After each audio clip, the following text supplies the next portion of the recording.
Hey everyone, Alan Smith here, and as many of you know, organizations like Truckers Against Trafficking are doing great work in educating and raising further awareness in the fight against human trafficking. In this Trucking Social Media Skype interview, I spoke with Kylla Lanier, Deputy Director of Truckers Against Trafficking, and we are pleased to be able to share it throughout the trucking community.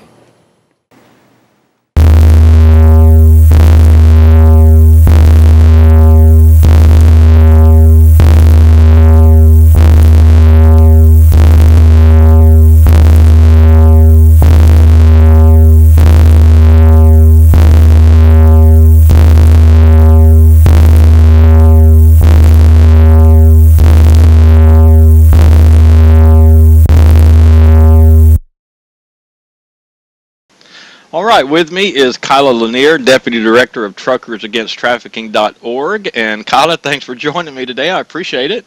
Well, thank you very much for inviting me. Well, listen, let's just start with real quick. What is Truckers Against Trafficking for those who might be first time hearing? Okay, Truckers Against Trafficking is a nonprofit that educates, equips, empowers, and mobilizes members of the trucking industry to recognize the signs of human trafficking and to call into the national hotline when they see it. Well, how would you define human trafficking, and what is, people think of this as a, it goes on in other countries. How would you define it, and how does it impact the United States? Human trafficking is, there's two main subcategories, and that's going to be labor trafficking and sex trafficking, and basically it is when somebody is forced into a labor situation or a commercial sex situation, either through force, fraud, or coercion. That's part of the federal law. Any minor being sold for commercial sex is a trafficking victim under federal law. Wow, and it is a big issue here in the United States as well. I know there's like 21 million global, but do we have a number for those involved here in the United States? Those stats, I mean, I'll be honest, Alan, those stats have come under incredible controversy right now, so TAT's not going to state any. What we know and what it has not been contested is that thousands of American kids are in the sex for sale industry in this country. The statistics that are in question right now is the 100 to 300,000 American kids at risk for the commercial sex industry. That study was done about 15 years ago, and so we need new studies. We need more information to get the stats right, and that's not counting labor trafficking. So you've got tens of thousands of people across our country either in sex or labor trafficking. Well, what groups of people are the most vulnerable for human trafficking, for falling into human trafficking?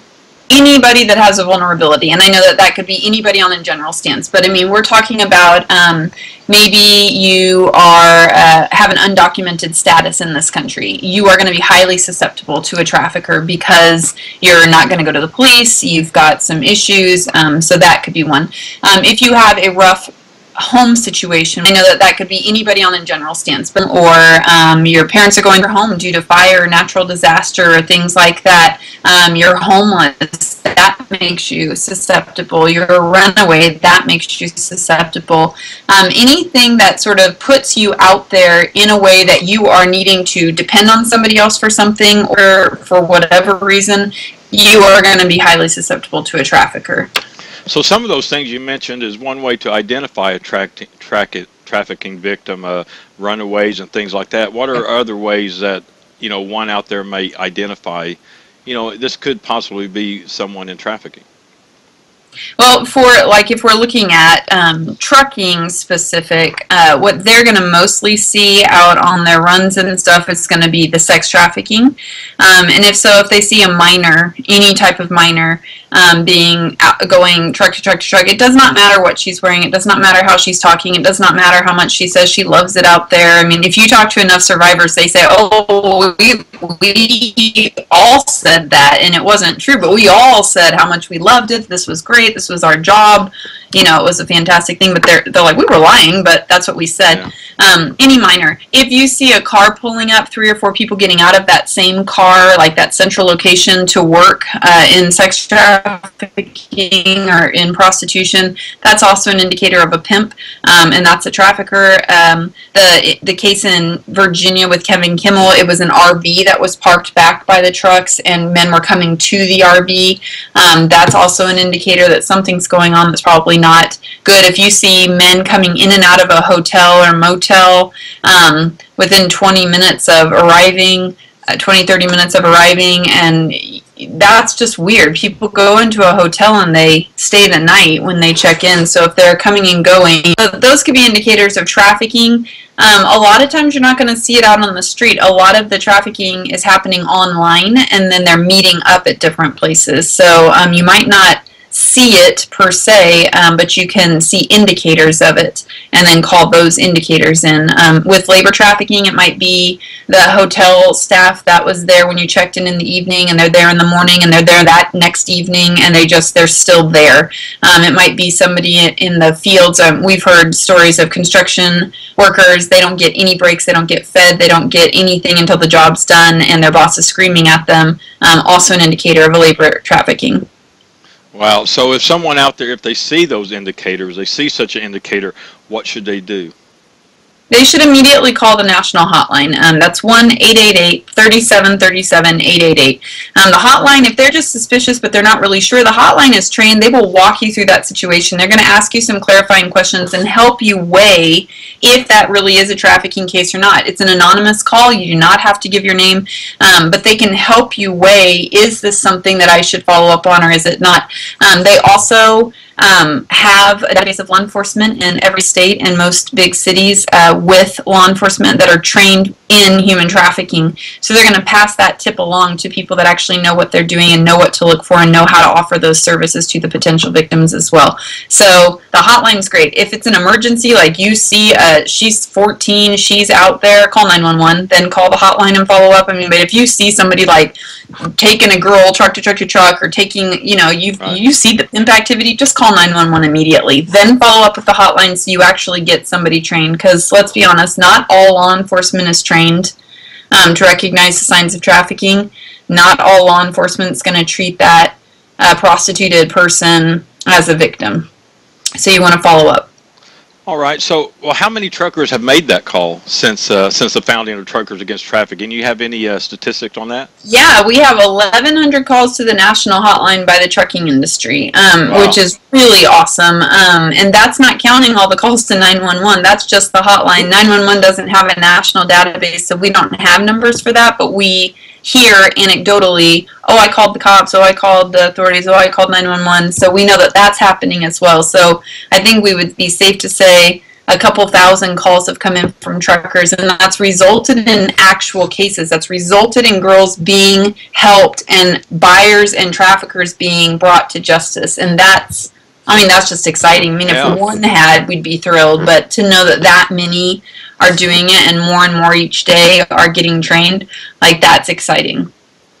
Yeah, well then, I mean, that's just proof. I mean, truckers are very, I mean, they're very important to this Absolutely. Organization. I mean, not just in the name, but I mean, they're really jumping in there and doing a great cause here. Absolutely. I mean, we would be nothing without the people, the trucking industry. I mean, you know, people can have ideas all they want and all the time they do, but the trucking industry has embraced this. The trucking industry has taken this and elevated it to the next level.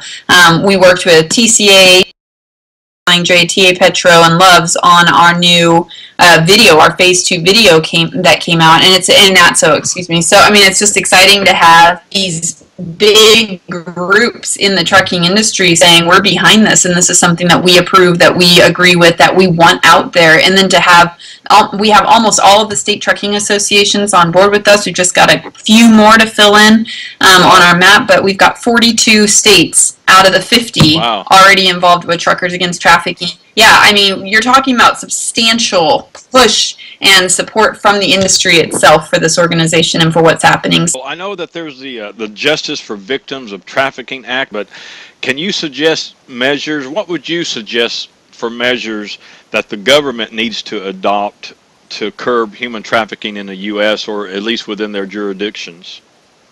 I think they've got to start going after demand a little bit more. That's the thing that's been lagging behind in all of the legislation. There's got to be more help for survivors, but how you end it is you go after who's paying for it. And that is your buyers, your Johns, if you will. You've got to go after who is creating the market in the first place. If you go after the buyers and make those penalties higher, the traffickers, the buyers, a lot of them will stop buying because they don't want to go to jail or have their name out there or have to pay a huge fine. I mean, right now it's a slap on the wrist. It is pathetic what happens to buyers of sex. Nothing. The girl is still arrested. She can go and clear her record, but that takes 2.5 years and a lawyer to do. But the buyer still goes home, and nobody knows the better, and there's no consequences. We've got to go after the buyer. Government needs to pass laws that are tough on the buyers. And that's just the truth. You end demand, you end sex trafficking.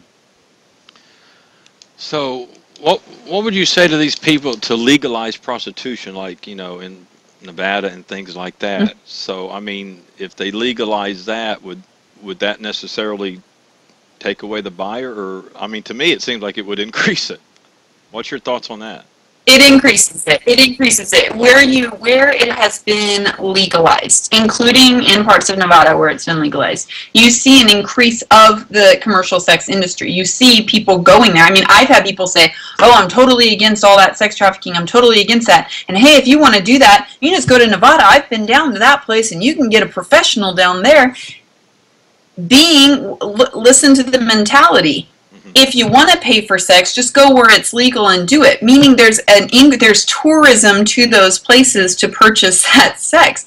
And I will tell you, we have an artifact from a survivor in our Freedom Drivers project, and she was trafficked into one of those very legal brothels in Nevada. She was a trafficking victim in there, and she wasn't the only one. Her traffickers sold her in. She couldn't leave. The trafficker would come and take 60% because the house into those legal brothels and are still maintaining control over them. So legalization, all it does is it makes it normal. And who are you making it normal for? The buyers of sex. You're saying, well, that's just another entertainment activity. Go to a movie, go to a club, go to a bar, go to that legal brothel. It's just one more thing that's completely accepted in our society. You increase the behavior when you legalize something because you make it normal. And then traffickers become bodyguards and managers and things of that. You're legitimizing criminals and you are still exploiting women. Because I'm telling you, Alan, you know this as well as I do, how many women are legitimately waking up and saying, yeah, I'm going to go be a prostitute now. Right. That does not happen. So when you increase demand, you have to increase supply, and the traffickers are going to go and increase that supply, and the traffickers are going to get people, and they're going to stick them in there. Yeah, I totally agree. Well, listen, I mean, I know you do a lot with social media. How important has social media been to Truckers Against Trafficking? And what are the social media platforms your organization's on? Yeah, well, first and foremost is our Facebook. We're closing in on 80,000 followers, which is really exciting to see that jump.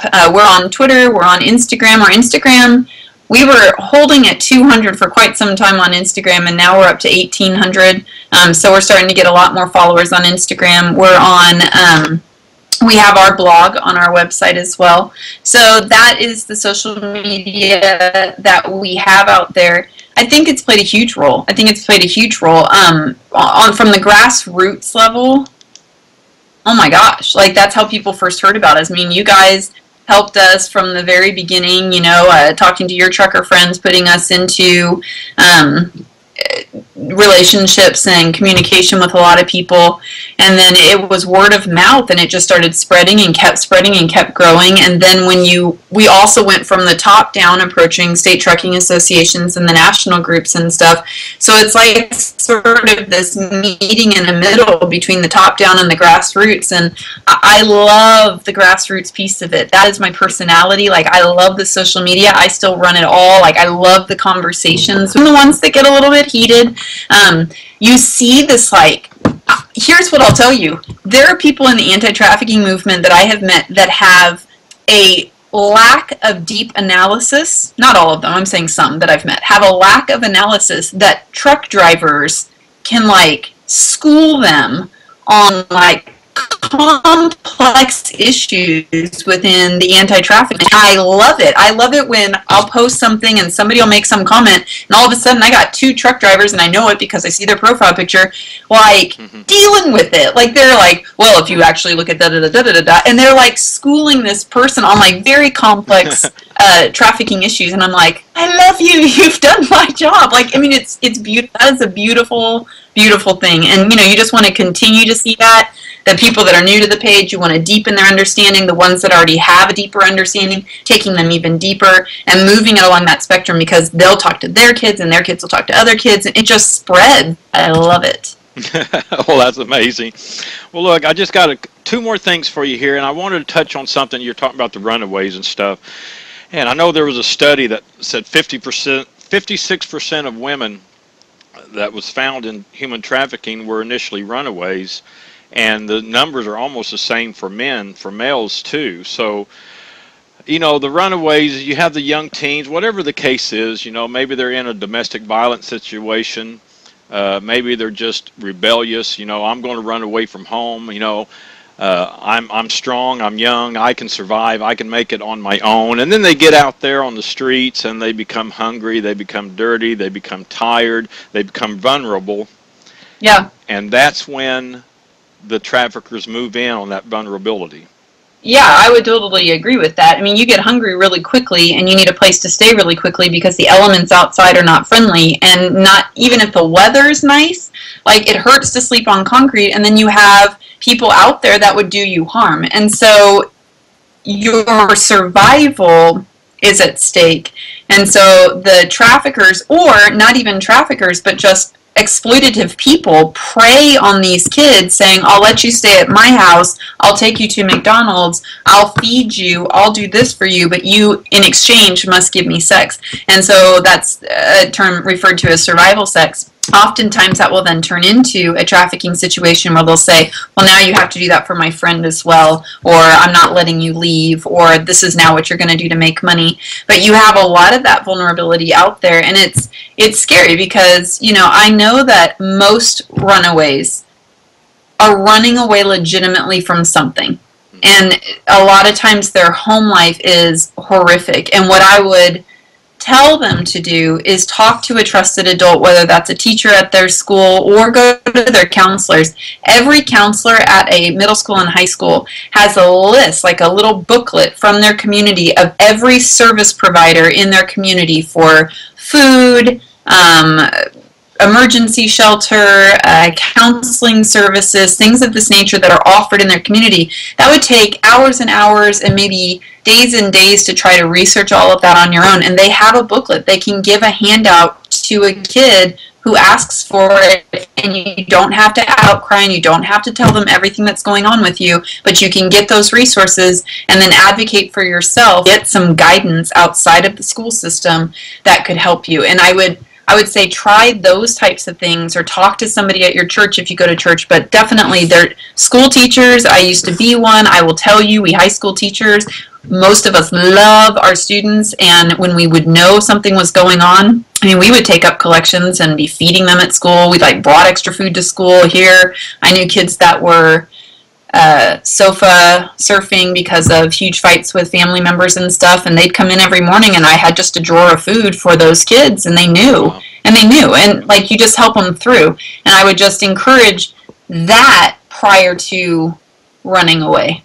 Okay, well, that's what I was leading to, that teen sitting there thinking, okay, I'm going to go, I can do it. I wanted you to say, what would you say to them? Yeah. So that's what you just did. So yeah. Okay, great. Well, listen. Okay, how can people become involved with Truckers Against Trafficking? Maybe even through support or getting involved. Let's end it there. What's the best way?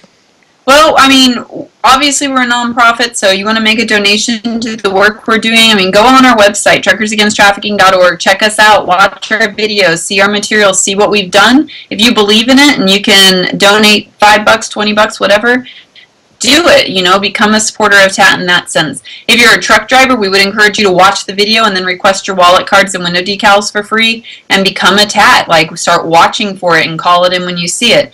Also, take the video. We can send you a hard copy. Give it to your safety director and say, I really think that we need to have this in our safety meetings and or our orientation for new drivers. Like, we need to be TAT trained company, using that influence within your own circle of friends. So like if you're not in the trucking industry and you're watching this, if you know anybody in the trucking industry, tell them about TAT. But beyond that, learn more about human trafficking. All of us intersect with it in one way or the other, whether it's the acceptance of objectifying images or things on TV, whether it's attitudes towards prostituted people, whether it's buying cheap products even when we know that they're made through exploitative practices or through slavery, like changing up our own personal things, learning more about human trafficking, and then joining the cause. Like, all right, well, that's one thing too, because I mean, you do provide a lot of educational things on your website. So truckersagainsttrafficking.org. That is it. Well, listen, I really appreciate you joining us, and we'll put this information out and keep it rolling. Y'all are doing a great job. Thanks, Alan. So appreciate it, and thank you so very much. We love everything that you do, and tell Donna hi. I will. Take care.